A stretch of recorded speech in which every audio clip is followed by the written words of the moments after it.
Hello mga Lods. Tuloy tayo mga Lods. Short lang ito. Message added. Added emphasizing updates, news updates as a good news updates, spiritual updates, spiritual news updates about doorways of demons. Kasi natalakay ko nung isang reels na video ko. Yung doorways of demons. Yung doorways of demons, it's something, you are the bridge of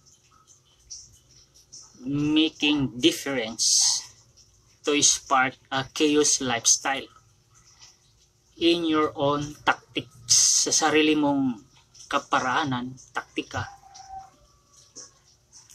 When it comes of exposing in numbers as a wisdom, exposing the precepts of God as line by line, precepts by precepts, and that is a lot of valuable things to the hands of God.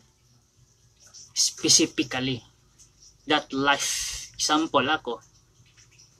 Tapos, sagana kayo sa paninilip ng kaalaman ng Diyos. Then, nagkaroon ka ng taktika kasi you are a leader of a group or organizations, or sabihin natin presidente ka, o hari o reyna o princess o king o minister or dynasty leader ka.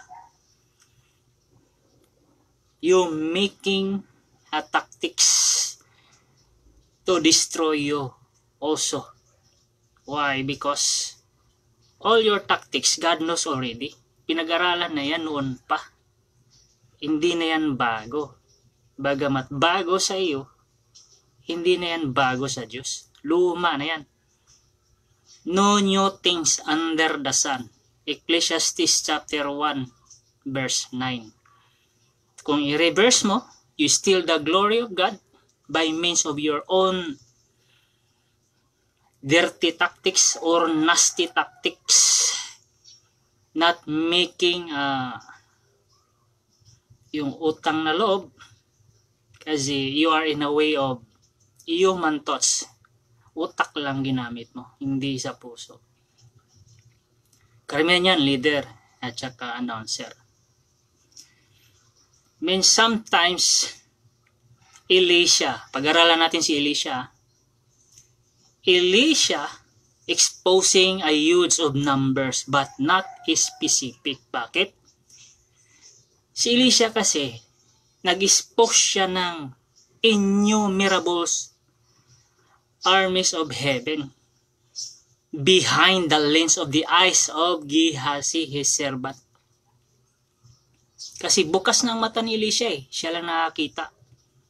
Kaya nanalangin si Elisha na buksan yung mata ng kanyang servant para makita niya na mas marami pa palang heavenly host armies of God. Innumerable numbers, not specifically. Bakit? Hindi niya in-specific yung numero ng bilang ng mga sundalo ng langit. Anong purpose? Para hindi niya manakaw yung glory ng Diyos. Para hindi niya manakaw yung glory ng Diyos. Para hindi niya manakaw yung glory ng Diyos. Nagets? Karamihan ngayon, exposing of numbers, specifically, sample, millions, starting 1 million, 2 million, 3 million, 4 million, hanggang tumaas. Sabihin natin 70 million na. Yung bilang na in-expose ng bibig. But hindi mapatunayan kasi laro-laro lang ng utak. Yung iba nagpatunay na totoo yung kanilang sinasabi. Actions! Na totoo yung kanilang sinasabi. Karamihan ngayon, exposing of thoughts of numbers, pero hindi mapatunayan kasi naglalaro lang sa utak. Baga sa Diyos, lumang tugtugi na yan. Nandyan karamihan yung magagandang dila. At maraming naloko. patunayan kung gaano karami, kung totoo o hindi. Kasi paghaka-haka, kuro-kuro lang na walang basihan, hindi mapatunayan, useless yung mga salita nyo. Para lang kayong kengkoy na nagsasalita na walang katotohanan. Ito, emphasizing lang ito. Added, update news. Para ma-aware naman yung nakikinig sa inyo. Para sabihin, totoo kayong tao. Pwede kayong paniwalaan. Now, doorways of demons. There's a lot of ways of doorways of demons. Umpisa natin yung pagnanakaw. Like say for example, announcer ka. Presidente ka, hari ka, princess ka, queen ka. Ang dami mo nang alam sa frequency, binabantayan mo lang isang tao. Yung plano ng Diyos, alam mo na halos lahat, nabanggit mo sa bibig mo. Kamakailan lang. Halata ka, di ba? Anong purpose mo? Bakit mo in-expose? Pwedeng mayroong adjust, pwedeng mayroong advantage doon sa sinisilipan mo na gusto mong tulungan. Pwedeng mangyari. Pero anong impact? Pwedeng ikaw magnakaw ng glory ng Diyos. Bakit? Pwedeng ikaw magnakaw ng glory ng Diyos. Bakit? In-expose mo yung kalaman ng Diyos na wala sa kapanahonan. Na hindi mo pa sigurado 100% na makalusot yung plano ng Diyos dito sa mundo. Na tulong sa kanyang bayan. In-expose mo ng maaga. Hindi magandang ugali yan. Karakter. Okay? Naintindihan? Anong purpose mo? Para mabisuhan mo yung namitingan mo. Ikaw mag-voice out. Para tayong gagawa. Yung galamay mo ba? Sasabihin naman yung galamay mo, yes, nasabi na ng ating pinuno. May karapatan na tayong gumawa ng kaalaman ng Diyos. Kasi nakipaglaro ka naman sa sinisilipan mo na nagsasalita sa'yo. Halimbawa, ako nagsasalita, sinisilipan mo. Naglalaro ka sa akin. Hindi ka naglalaro sa akin. Pinaglaruan mo ang Diyos. Gusto mo nakawin yung glory niya. Sana hindi ganun. Ha? Sana hindi ganun. Hindi lang ako nag-iisa. Katingin sa'yo. Nagmamasid lang kami. Sagana kayo sa isip ninyo. Hindi kayo nag-iingat. Kung totoong sa Diyos kayo, yung sinasabi ko na, halimbawa, akong ginamit ng Diyos, nakita ng Diyos na, uy, ginagawa na yung kaalaman ng Diyos ha. Nag-announce ka lang ng isang araw, ilang buwan lang, na nilikha na. Pag nangyari yan ha, halimbawa, nagsalita ka ng isang araw, yung kaalaman ng Diyos, mula, halimbawa, Luzon, Visayas to Mindanao, side by side, from top to bottom, pag nakita ng Diyos yan sa loob ng 3 months, may gumagawa dyan. Walang ibang dahilan. You are the bridge of demons. Door of demons. Ikaw yung nag-spark ng pagnanakaw ng mga kasamahan mo. Kunwari ka lang siguro. Hindi ka totoo. Hindi mapatunayan yung mga testimony. Ngayon, kung sa Diyos ka, gusto mong protektahan yung kaalaman ng Diyos. Pag nangyari yung sinabi ko na may nagtayo-tayo ng kaalaman ng Diyos yan, ikaw ang papatay. Halimbawa lang ha, inutusan, halimbawa ako anghel. Utusan kita, patayin mo yan sila. Ngayon, mag-away-away kayo. Kasi bistado yung mga kaalaman ninyo.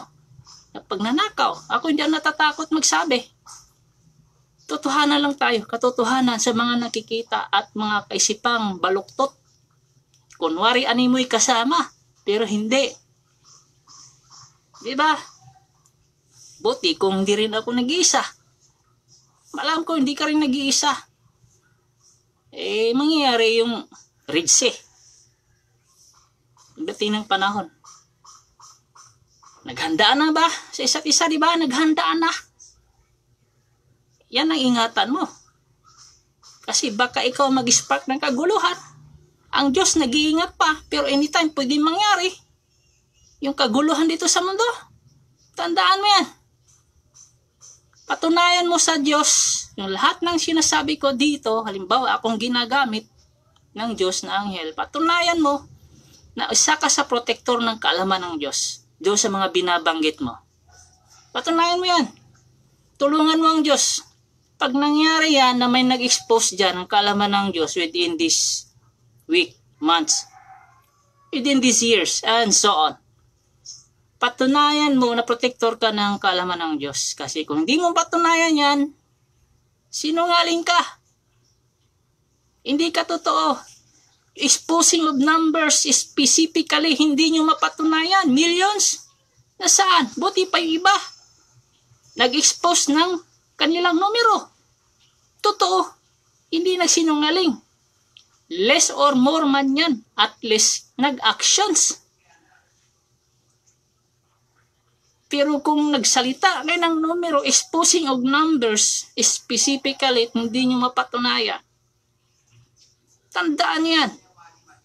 Sinungaling kayo. Magnanakaw kayo.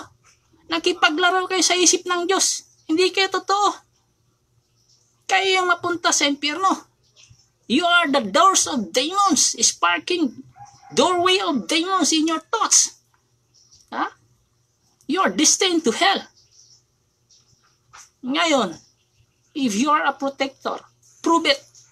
Tulungan mo ang Diyos. Tutulungan ka rin namin. Ako, nagsalita ako dito. Kasi kung halimbawa akong ginamit na may maraming tao din, tulungan mo ang Diyos. Tutulungan ka rin namin. Tandaan mo, dalawang libro dito nagtutulungan na sinasabi ko. Hindi ako nag-iisa. Halimbawa akong ginagamit. Patunayan mo yan. Paggamit ka sa Diyos, huwag mong nakawin yung glory ng Diyos. Ibig sabihin, huwag mong nakawin yung kaalaman ng Diyos. Nag-a-announce ka.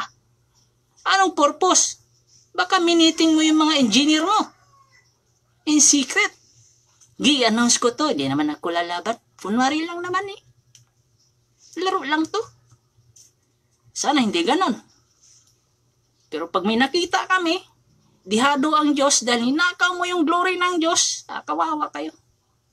Hindi kayo una, impyerno pa kayo at pangit pa yung buhay nyo dito sa mundo.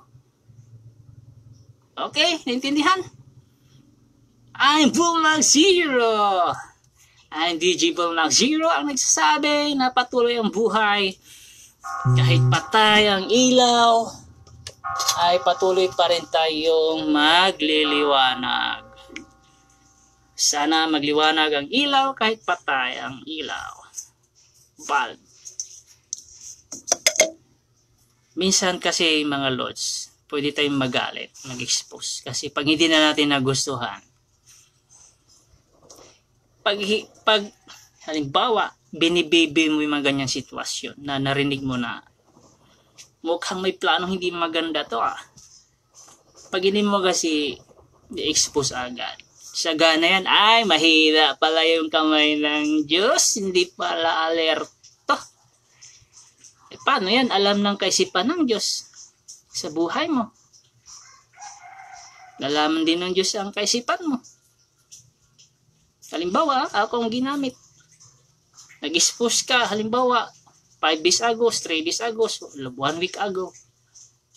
Pag may nagtayo ng kaalaman ng Diyos within, halimbawa, 3 months, 5 months, starting 1 month, malaman namin yan. May nagtayo na nga eh. Bilangin namin yung panahon na yan.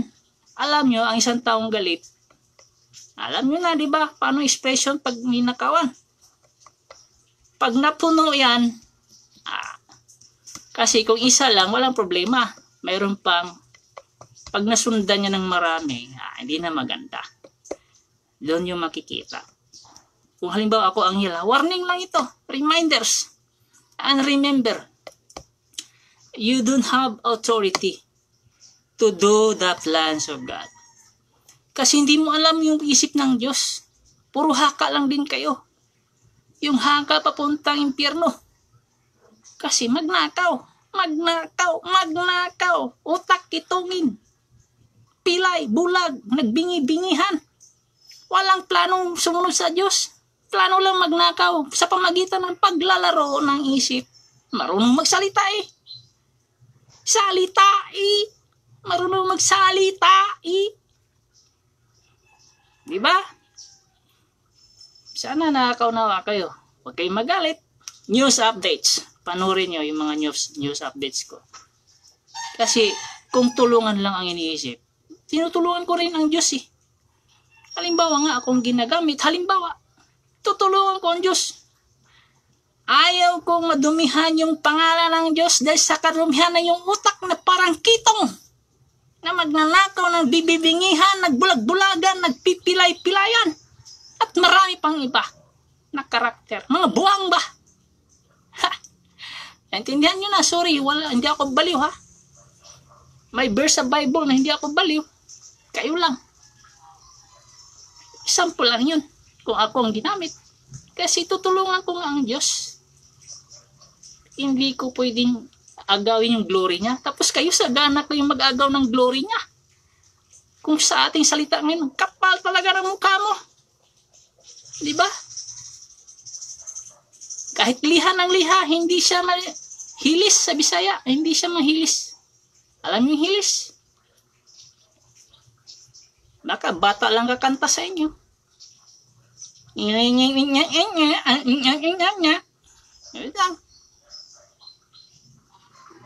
Ingat kayo sa inisip ninyo ha. Once you expose in number specifically, patunayan ninyo sa mga tao.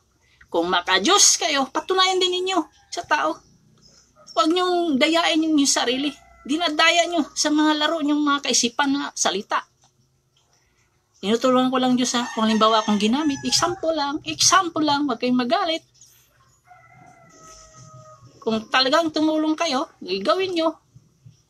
Pag nakita ko, ay, ginawa ng kanyang kasamahan, may sikreto pala siyang engineer doon. Malapit sa presidente. Kunwari lang away-away, pero kampi pala. Traidor ka. Hindi ka totoo. Ikaw ang papatay doon ha. Patunayan mo na sa Diyos ka. Okay?